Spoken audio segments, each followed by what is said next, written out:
வணக்கம் அன்பான சொந்தங்களே. நறுக்கென்று 4 வார்த்தை உங்களுடன் நகுலா சிவநாதன். இன்று நாங்கள் ஒரு விடயத்தை பேசலாம். என்ன இந்த தொடர்பாடல் என்பது இன்று குறைகின்றதை பார்க்கின்றோம். இந்த தொடர்பாடல் ஏன் குறைகின்றது? அதனால அடுத்த சந்ததி பாதிக்கப்படக்கூடிய ஒரு அபாயம் இருப்பதை உணர்கின்றோம். ஆம், எப்போதுமே சிரித்து பேசி மகிழ்வாக இருக்கிறது தானே வாழ்க்கை நல்லது. இந்த வாழ்க்கை என்பது ஒரு போராட்டம் நிறைந்ததுதான். அதை போராட்டமாக எடுத்துக்கொள்ளாமல் மகிழ்ச்சி நிறைந்த ஒரு வாழ்க்கையாக எடுத்துக்கொண்டோம்டா எல்லாம் டேக் இட் ஈஸியாக, எல்லாம் இலகுவாக எங்களுக்கு அமைந்து விடுவது உண்டு. ஏனென்றால் ஒரு சண்டை சச்சரவுகளை மனதிலே ஏற்றினோமானால் அதனால் எங்களுக்கு எந்த வேலையும் செய்யக்கூடிய ஒரு வாய்ப்பு உருவாகாது.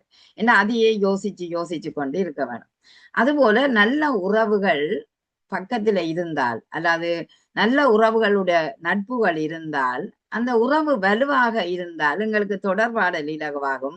மகிழ்ச்சி நிறைந்த ஒரு உலகத்தை நாங்கள் காண்கின்றோம். ஏனென்றால் எப்போதுமே நாங்கள் ஒரு மனிதன் தனித்து வாழ முடியாது. இணைந்து வாழ வேண்டிய தேவைதான் எப்போதும் இருக்கு. ஏனென்றால் ஒருவருக்கு ஒருவர் ஒரு பரஸ்பரம் பேசிக்கொள்ளக்கூடியது, புரிந்து கொள்ளக்கூடியது, உணர்வுகளை பரிமாறக்கூடிய ஒரு நிலை மனிதனுக்கு இருக்கிறது உண்மை. அதனால்தான் விலங்கிலிருந்து மனிதன் வேறுபட்டவன் என்பதும் உண்மையான ஒரு கருத்து. அதாவது விலங்குகளுக்கு பகுத்தறிவு இல்லை, 5வது அறிவு மட்டும் இருக்கு. 6வது அறிவு ஆகிய பகுத்தறிவு மனிதனுக்கு மட்டும் இருப்பதனால மனிதன் தெளிவாக எதையும் புரிந்து கொள்ளுகிறான்.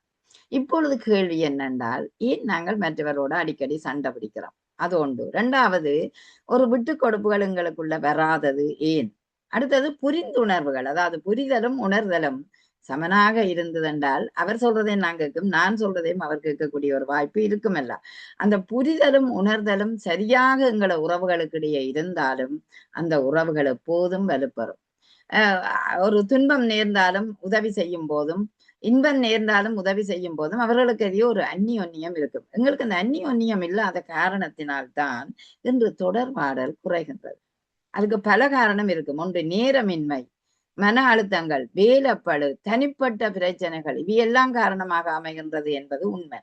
அவை அப்படி இருந்தாலும் அதுக்காக உறவுகளிடம் தொடர்பாடலை ஏற்படுத்தாமல் நாங்கள் இருக்கலாமா என்ற கேள்வி இல்லை என்றதைத்தான் சொல்லுது. ஆகவே எங்களோட உறவுகள் எப்போதும் எங்களுக்கு தேவை.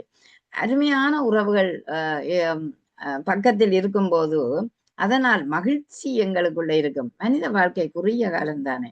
அதனால ஏன் எங்களுக்கு சின்ன சின்ன சண்டைகள் எல்லாம் அது நீக்குமொழி மாதிரி உடையாட்டும். அந்த சண்டைகளை பெரிதுபடுத்தாமல் அனுபவமும் கருத்து பரிமாற்றமும் அன்பான உரையாடல்களும் இவை எப்போதுமே எங்களோட வீடுகள்ல நிலைக்க வேணும்.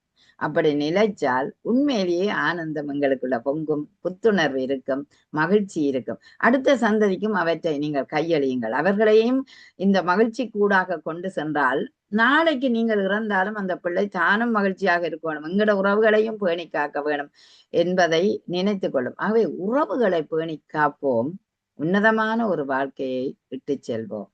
நன்றி, வணக்கம்.